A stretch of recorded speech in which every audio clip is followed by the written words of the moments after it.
Checking in with a bit of an update on a pretty baby campaign. We're about 12 months in. Technically, I'd say about 16 months in as I started to build backlinks before we rebuilt these two websites. So it's a double website campaign. It's in the trade space. Now, the reason there are two websites is before my time, only about, I'd say, 2 years ago, the business decided to offer two types of services. There's the installation service that we come out to you and we do the service for you. And then the DIY service where we'll just send you the things that you need and you can have it installed at your home, right? And so a decision was made and basically two websites went up. This was, if I was to guess, about 2 or 3 years ago. What's crazy is when I look back at the history, the old, ugly, but more serious website, the WordPress website, actually did by far the best in terms of SEO value, in terms of traffic, organic traffic on Google, in terms of rankings. So far, the old site more than quadrupled the current traffic that the 12-month campaign has achieved, which is still a baby. It's still sitting on 320 organic results. This is estimated ranked traffic from Ahrefs, which is just a rough calculation. I've got some Google Analytics data as well. But moral of the story, once again, I see a Squarespace or a Wix or a Weebly website go up and no consideration taken for the old, mature pages, no redirections in place. And look, I'm responsible. I make these mistakes as well. Sometimes when we build out a monster 1,000 page website, there's definitely things that can be missed. But essentially, in this case, there was a website with lots of pages, lots of trust with Google's, lots of backlinks coming from and two various pages on the site. The Wix website went up a couple of years ago. All of that was basically reset and you saw the Ahrefs. The very, very sensible thing to do is bring it back onto WordPress with a up-to-date looking website. The two websites were essentially duplicate content of each other. They were identical.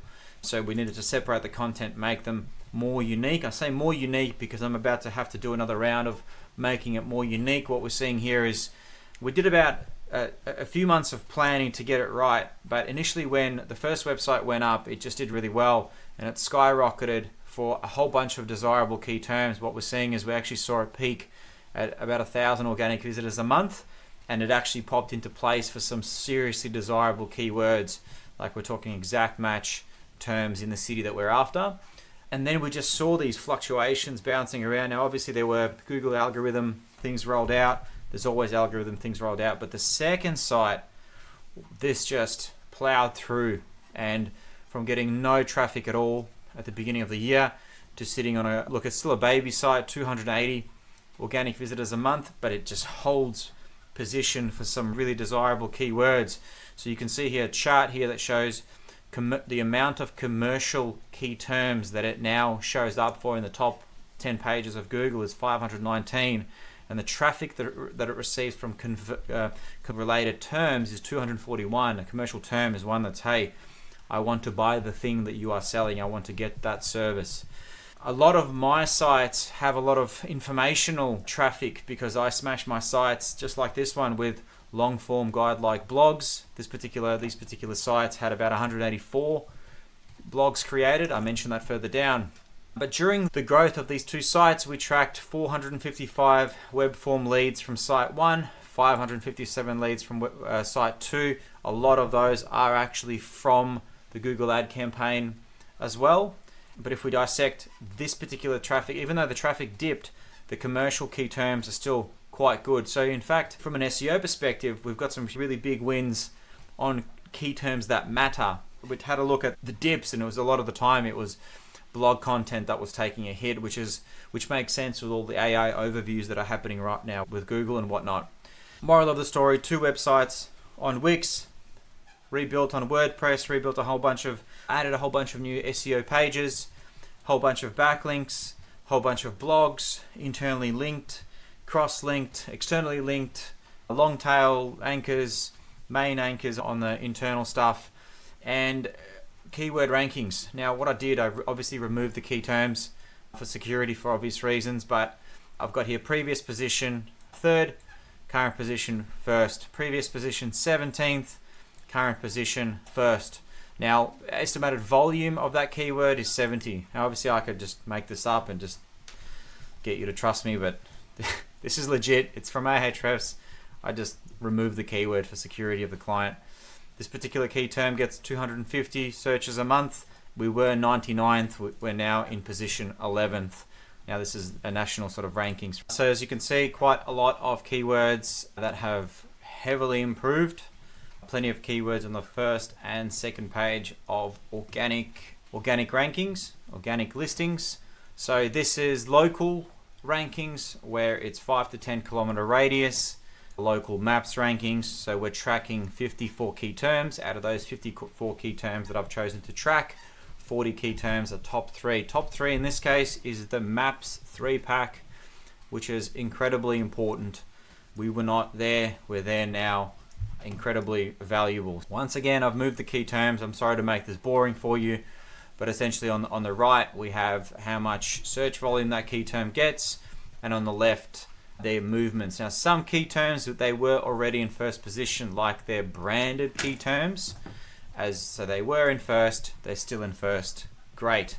A means this rank tracker, or they did not exist in the top 10 pages of results. They popped into first position, they now moved into second position. I remember this key term, it was a long tail variation thanks to a blog that went up which answered the query. I think it was to do with pricing, how much for this thing. So the blog answered that query and helped this website rank locally. So that's where topical relevance and articles showing your expertise, experience, trust and authority greatly help. So plenty of other key terms. Some of them get way more traffic than others, but obviously some of them get no traffic, nothing to really celebrate there, only gets 10 visitors a month. But everything's to do with the intent of those key terms. That's why sometimes a graph that doesn't move that much up, like this one, where 77 organic visitors up to 320 organic visitors, but the intent, the commercial intent of those keywords is highly relevant, which equates to leads coming through the door. Site number 2.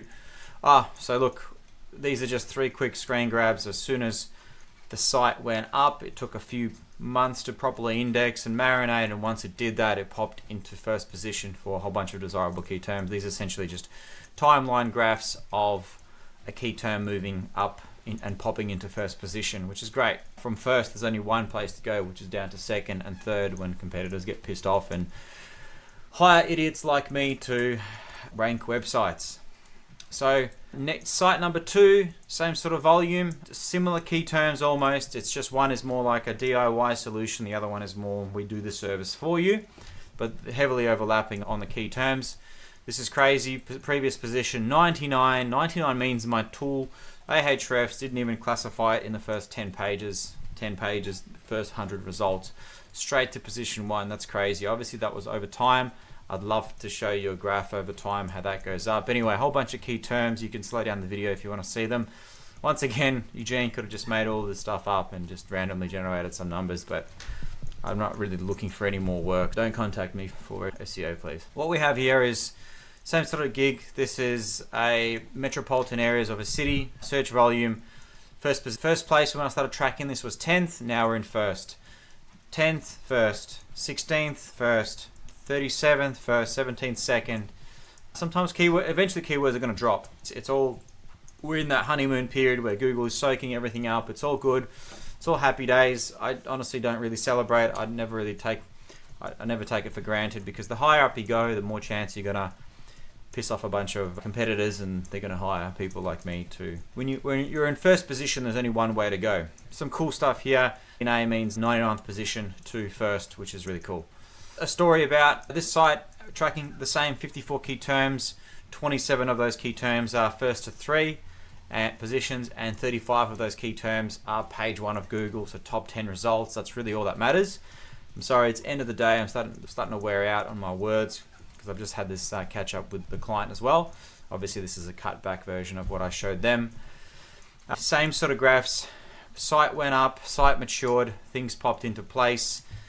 Some of them popped into place in June, a little bit later, some of them in August, and so forth. Now, every one of the keywords that I track has a graph that looks like this. Some of them are not as pretty as others. Some of them have only just popped into position 1, 2, or 3 just in the last few weeks. It's not just an easy bang, off we go. Each keyword comes with its own set of competitors. Each own set of competitors has their own SEO assets, backlinks, and all the stuff that potentially could be hidden away that you can't actually see what's under the hood. This campaign, we generated 184 guide-like, topically relevant, what's the other word, latent, semantic, high authority articles. In other words, we try to cover all of the topics, all of the subtopics, all the shoulder topics, all the guide-like topics, advice, tips, buying guides, decision-making guides, calculations. This is potentially a product that saves electricity bills. It's good for the environment. There's a whole bunch of stuff that we copied. Now, I love using Perplexity, but a really quick 70-30% split between blogs for our sites and blogs that we then send to other sites for guest posts. Guest posts are still some of the best links that we can get. There are better links like PR links and stuff like that, but they start from like 250, 300 euro. Pretty crazy numbers. And I love just throwing this into Perplexity to get an understanding of how much it would cost to create 184 blogs. Hey, you can just go to ChatGPT and say, write me a blog on this. And then good luck with that. Rest in peace. Got blogs and guide-like pieces of content are harder than ever before to write. You can have all of the prompts in the world, but at the end of the day, real writers need to go through it. And while the research and making things interesting and tone, we're definitely leveraging all the tools in the world to do. Each blog is taking longer to create because if you think about it, the cost of entry is so much harder now. Everyone's equipped with these best-in-class tools, research tools, writing tools. One click generate 5,000 meaningless articles. Because then what happens is those articles and those blogs begin to overlap with each other and cannibalize each other, almost like duplicate content. Then you have issues with indexation, stuff like that. But according to Perplexity, an article might cost 10 cents a word to 30 cents a word to $1 a word. That estimates that this content could be worth anywhere from 184,000 to more. So in terms of value of how much I deliver in the first 12 months, that's a big number. Not everyone gets that. That's technically two campaigns. Every industry is different. The cost of links is wild these days. $465 from a website that gets 1,000 visitors a month. Now 1,000 visitors a month, it's pretty hard to do, but it's just a baby still. 2,000 visitors a month, $6 for a placement. Crazy, right? And while we definitely still buy a lot of links, some people say, oh, buying links is black hat. Oh, how else are you going to build links? You're going to be hiring somebody to outreach to other websites because you need to get links somehow. You negotiate, you buy them a beer, you meet up with them, you help them. You're spending time. Time is money. One way or another, links cost a ridiculous amount of money. And one of the ways I get links, aside from buying them and having hundreds of suppliers all around the world and just a big network of people around the world that I've built meaningful relationships with that look after me and I look after them. Link exchanges, as long as they're not daisy chaining or anything like that. Purchasing links. But one of the cool ways that I really enjoy doing this, and this really benefits clients and businesses that have a product for other businesses. In this case, their product is something that other tradies will use, one of their businesses. In this case, what I did, and I do this for quite a lot of sites, is I build national directories. Now bear with me on this one. It's basically a directory of, let's say, Sydney, top 10, top 20, top 50 companies in Sydney that perform this service. Now there's a bunch of reasons as to why I do this.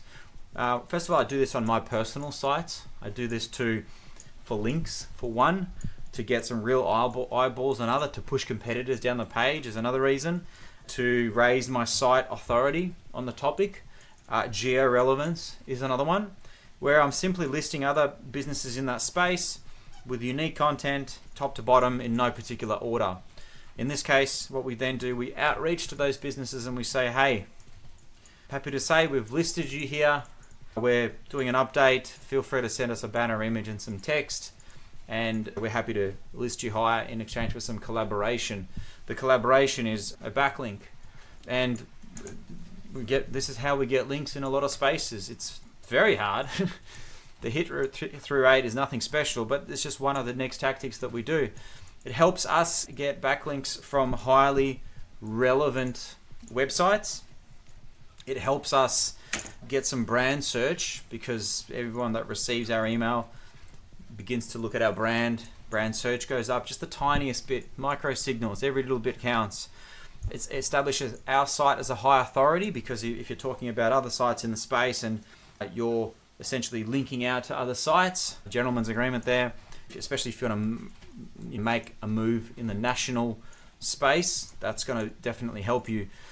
Potentially pushes competitors down the page. There's a lot of reasons as to why I do this. Now, I do this on my sites. I've got about 20 directories for this particular client on 20 of my different sites, and at various cities they hog certain placements. So that's a lot of work that goes into there. So there's at least 30 of those on each site for this particular campaign. I've deleted most of the templates, a cold outreach and incoming email responses. What basically happens with these listicles is they're really cool. They will bring inbound businesses that want to get listed, other link builders, other SEOs, and so we network with them. Hey, no problem, happy to have you listed in exchange for some collaboration from your end. Then the next moves for this campaign, we're going for, now these websites are still baby websites, but we're going to go and build 100 city pages for the national site that basically sends the product out nationally. And the beautiful thing about that is a lot of their clients are other builders, are the tradesmen that need this particular service. So for one site, it makes sense, the more e-commerce site, the site that provides the hybrid, the product. They also advertise the service, but they're basically cannibalizing site number 2. And so that's where one of the goals is to actually split the sites up completely with service offerings. I don't think we're going to do that for a while, because they're both getting leads on both. And then on the site number 2, which is only targeting one city, we're going to build 144 suburb pages. I don't know why we got to 144, but basically we calculated 80% of the population of the city ended up being just 140 suburbs.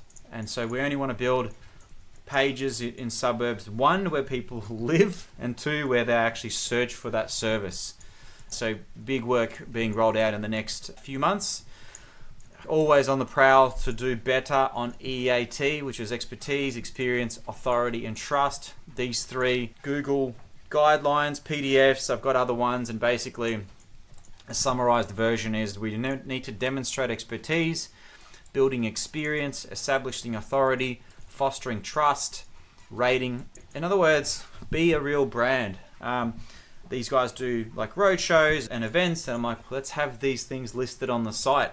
People are finding them through signage and vehicle signage. Hey, let's get these photos on the site. Proof of experience, proof of business, proof of brand. We're also going to be rolling out a whole bunch of stuff on EAT. These are interview questions. You may have heard of me talking about this quite a lot lately. It's basically where I load up the client, or I interview, and I load them up with these 100 interview questions that are all surrounding things that will help Google determine trustworthy brand, Google quality guidelines. In these documents, they're basically showing us how they determine, how they judge a high quality website. And there's 140 pages, lots of explanations on what is considered quality, and blog and search and other cool stuff. So a bit of homework for them.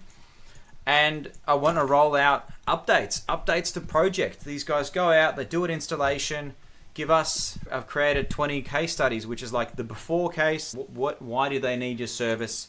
What were their issues? High electricity bills, or hot, cold in the winter, or something like that, or whatever the reason they might need it. We came out, we did an inspection, we identified this, we measured up this, showcasing the job, really just proving all the jobs you're getting out the door, at least one a week, couple a month, as many as you possibly can. Even if you don't capture any photos or videos, you finish the job, you get into the car, answer these questions on a video or a transcript, and then you can have a system where a writer will make a post out of it. They load the images, they make a slideshow. We've got cool things like AI voiceovers and stuff like that. And so all of this is just about doing more than the competitor. There's a really cool analogy. It's not an analogy. Let me see if I can find. Photographer outrunning bear. Where is it?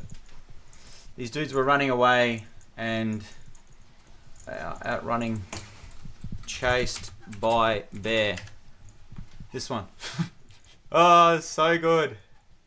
Please tell me 5 fake photos that went viral. Oh, damn, it's a fake photo, but I don't care. It's basically, I don't need to be the fastest dude in the world. Like this dude over here, he doesn't look like the fastest dude in the world. He just needs to outrun this dude falling down.